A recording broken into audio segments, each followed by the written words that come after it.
So the topic this morning is it really up to me? So we're gonna delve into that this morning. And for the last 3 or 4 talks, our theme has been going in and going up before going out. Meaning, before we move into doing out in the world, we need to go inward and upward to anchor ourselves in source energy, in the divine wisdom, freedom, love, peace, joy, all of those incredible superlatives that we use to try to describe that which is indescribable. So we pave the way, so to speak, for our experience out there. So far we have done 7 ups, and we've gone up and away. And today the topic to bring this to a close is, as I said, is it really up to me? Robert Schuller, a former minister of the famous Crystal Cathedral in California, who wasn't a New Thought person, but he said, he wrote a book that was called, If It's Going to Be, It's Up to Me. Our question of the day is it really up to me? Only up to me. In answering that question, we just might unravel a seeming paradox of our New Thought teachings. Very often, and in subtle, unconscious ways, the mindset where we think we have to do it all ourselves, we have to make something happen through the power of our will, our fortitude, even of our spiritual strength, we will make it happen. That's what a lot of us were brought up with, and it's what we believe. And many of us feel that way. Sometimes about solving our challenges, or manifesting our dreams, pushing, and nothing is budging. Right? That's how I feel about our new space. It's like been holding this vision for so many years, and I know it's all in God's timing, but Margaret's timing gets a little impatient at times, so it's like we cannot push. It doesn't make anything happen. More resistance comes our way. So let's be really clear. There is something for us to do. In fact, there are several things for us to do, and they're ours to do. For the lovers of control, let me say this.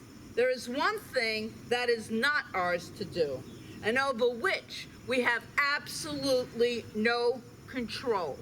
The one thing that is not ours to do, and over which we have no control, is the outcome. I have no control over the outcome. And for me, I feel really blessed with that, because what I think is the highest and best good is not always the highest and best good. We're going to get into that. How many of you are familiar, might not be, with Daniel Nahmad's CD, Water? And there's a song in there called Planting the Seed. And I want to read it. It fits this idea so perfectly, we're going to deepen into today, because it addresses what is ours to do and what isn't ours to do. So here are the lyrics.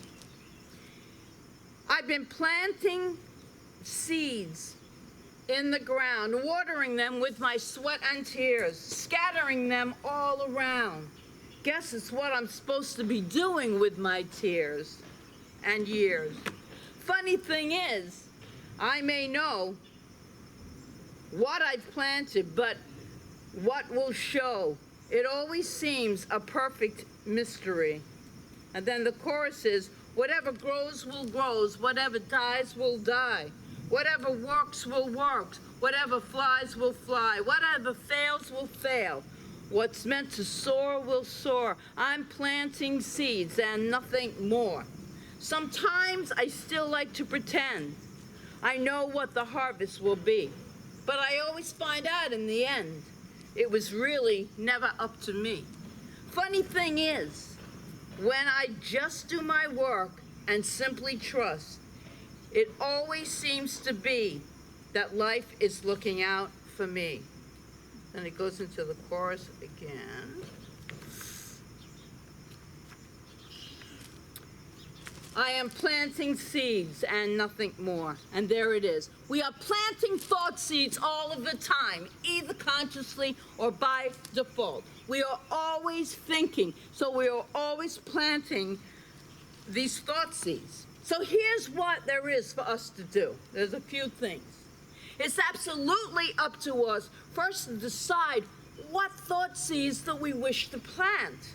We go inward and upward through visioning. We get a clear idea of what that is. To listen to our inner nudgings, whether they come in the form of divine urges or divine discontent. Discontent is great. Discontent will give us the gift or lesson of what we do not want. I have done this so many times in my life that I wasn't even conscious of what I was doing. I would just say, well, if this was me, I would never be doing that, and I would never be doing that. No, I would never be. I was on a subconscious and then conscious level seeing what I never wanted to experience, especially in a spiritual center. And so by doing that, I was creating this seed for Joyful Gathering Spiritual Center without saying, I'm going to start a spiritual center. That's why I'm studying in ministry. Never thought that. But divine discontent was always in operation. So it's a very important thing to be discontented with what you don't have, and just take that as information. Discontent will give us the lesson or gift of what we do not want. And I have, like I said, done that so many times. And then it is completely up to us to plant those new thought seeds. We plant those seeds through our prayer work, through our consciousness, through our affirmations, our work in consciousness, our visioning, our imagination. I love imagination, fantasy. I love to fantasize about things. And usually they come about. This is something better. Children are told to stop daydreaming. Daydreaming is very powerful because the law of cause and effect does not know the difference between a conscious thought and a daydream. So it is very, very important to be daydreaming about what you would like in your life. It is not exclusively up to us. It is exclusively up to us to water and nurture the garden. Not with our sweat and tears, but by tending to our vision or idea, by reading and feeling ourselves into the vision, feeling into it as if it already exists. We are mentally putting ourselves in it by doing that fantasy of what it feels like. What does it feel like? I'm going to find out next week what it feels like. It's going to be an incredible experience to see if it was what I was feeling it would be, and I think it will. We water our vision with faith, always, with faith. It is totally up to us to weed the garden by not allowing the doubt, the negative thoughts, the discouragement to enter into our consciousness.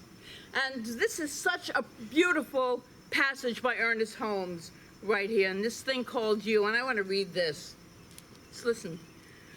Just as you watch your garden, that foreign seeds shall not fall into it, producing a growth of undesirable plants.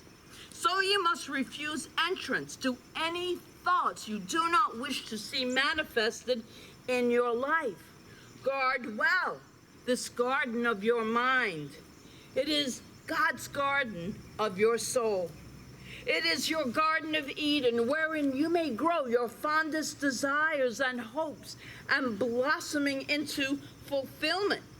Or if you permit, the weeds of destruction, fear, and doubt will choke out the beauty of hope until despair alone remains. Watch carefully then, he writes, this garden of your soul. Plant there only seeds of happiness, of joy, of peace and of goodwill.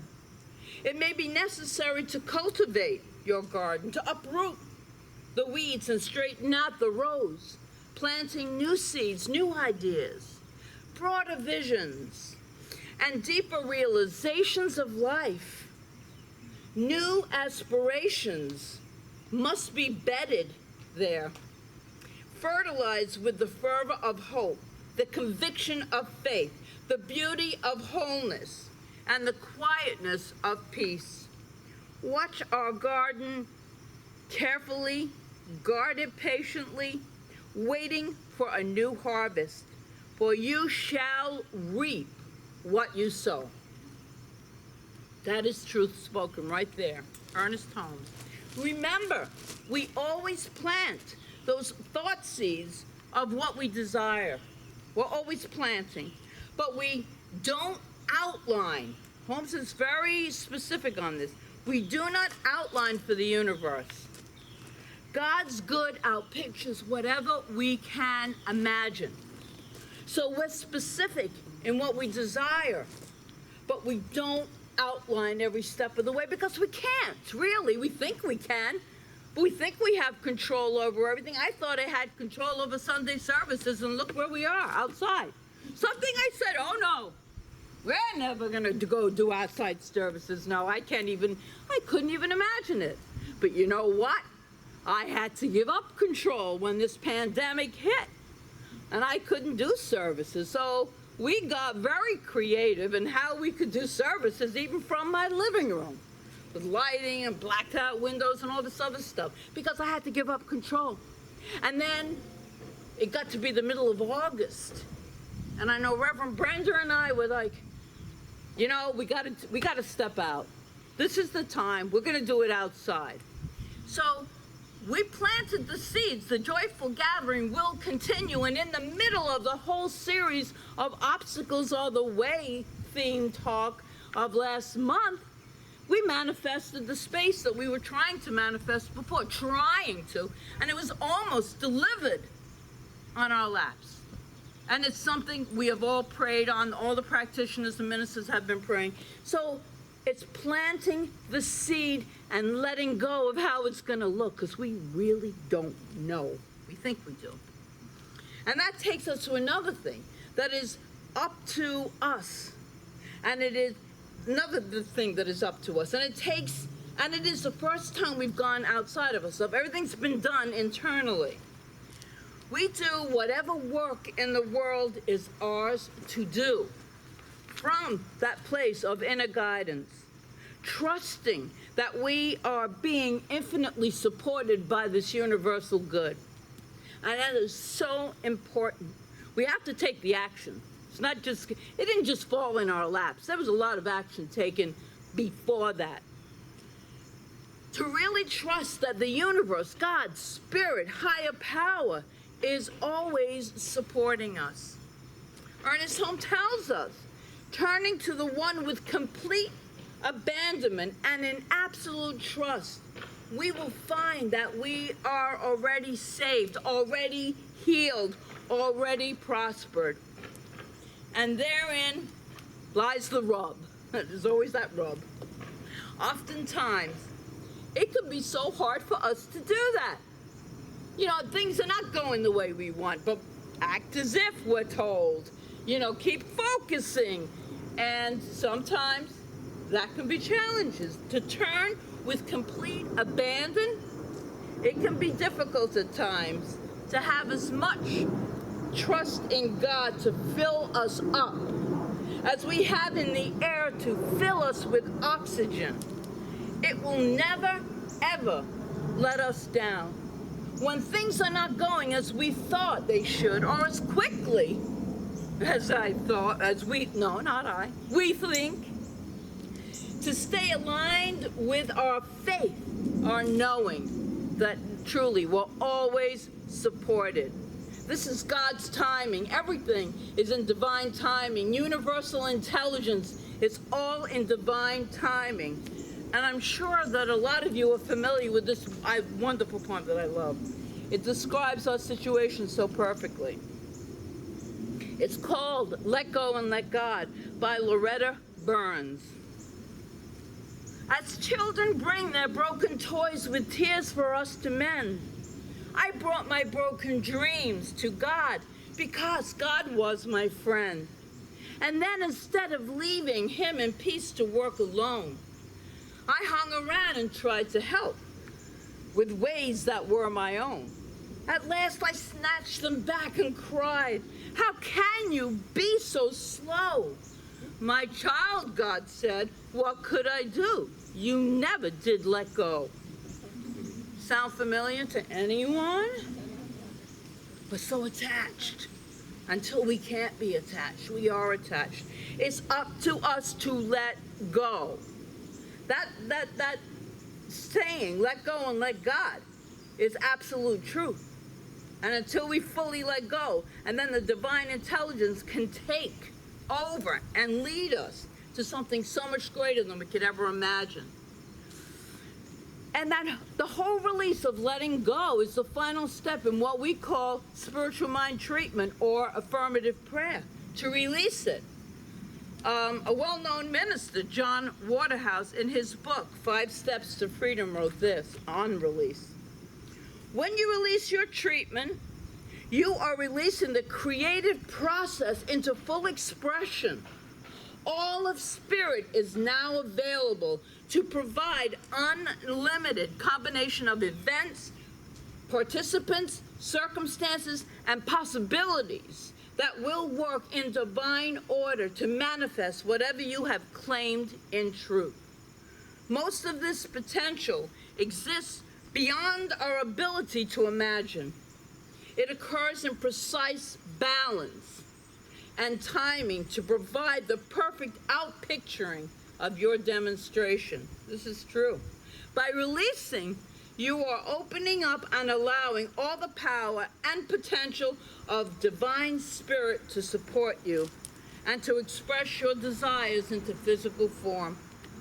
So, is it really up to me how it's going to be? Is it really up to me? Well, yes and no.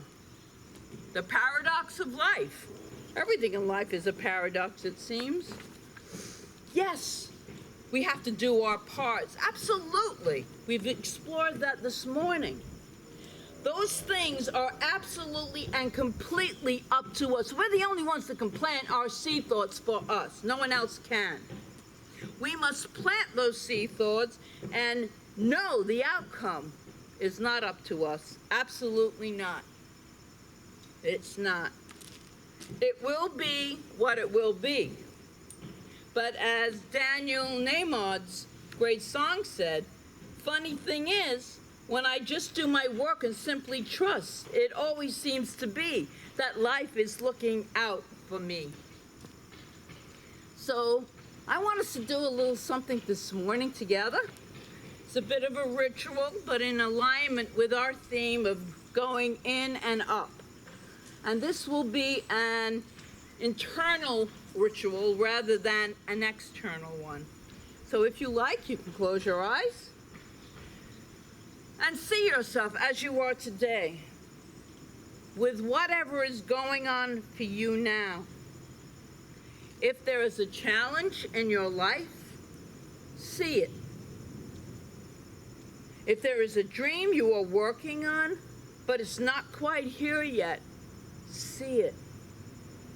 Get a good picture in your mind of that. And when you do, place your non-dominant hand over your heart. Let that symbolic gesture of love and acceptance, let that be that. Simply love and accept yourself right where you are, right here and right now. And take a couple of deep breaths. Just love and accept. And now keeping your hand over your heart and continuing to love and accept you right where you are. At the same time, see yourself down the road. See yourself with issues completely addressed, happy, and joyful, with the dream fully manifested, and you're now excited about a bigger one. You are the you came here to be. You came here to share your gifts, being the light. And that you has a great deal of wisdom and knowledge, more than you have today. When you really see yourself as that person, use your dominant hand to put over on top of the other. Have your current self ask any question you want to the future you. I'm going to stop talking for just a few seconds so you can get a feel of that.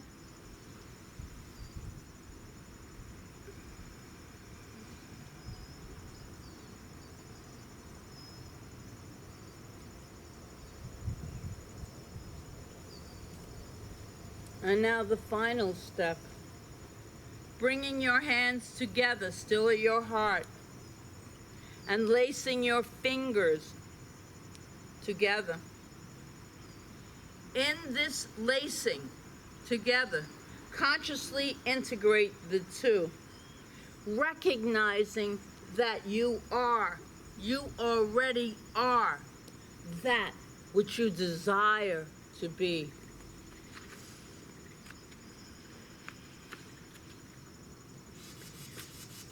Let me get back to you here. I want to do this. Feeling empowered, feeling uplifted, feeling inspired, feeling enlightened, feeling energized. Feel the joy.